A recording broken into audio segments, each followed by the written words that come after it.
嘉南海洋大学附中标出毕业纪念册封面顶悬印中国五彩旗的这个争议，学校是赶紧出来回释的，讲是厂商伫咧找图做封面的时阵死甲插去，伊嘛赶紧把这纪念册全部回收定做，希望赶伫咧毕业典礼进前会当发予学生。 伫要进入毕业季，一寡学校拢会替学生囡仔制作毕业纪念册，要留青春的回忆。结果，嘉南国立海大附中的毕业纪念册出来了后，学生囡仔发现画面有淡薄仔奇怪。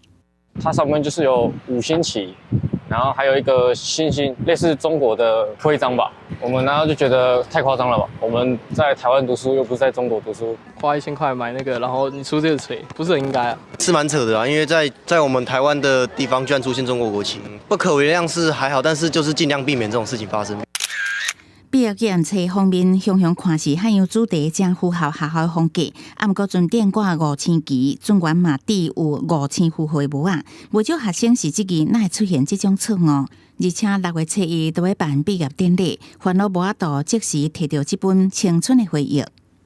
呈现给学生看的一些图像，说其实并不是那么的明显。发现了当天，其实我们就请学生收回来，马上来学校召开后面的一些补救的措施。很抱歉呐，确实就是学校在督导这个区块，确实就是有一些不周的地方。 学校今年的应届毕业生差不多300人，各位毕业纪念册的人有250个左右。学校发现图有问题，随回收搁回释的。 学校的毕业纪念册那放校徽会比较妥适一点。学校方面说明讲，厂商设计方面直接为图库掠素材，无特别注意到这个细节。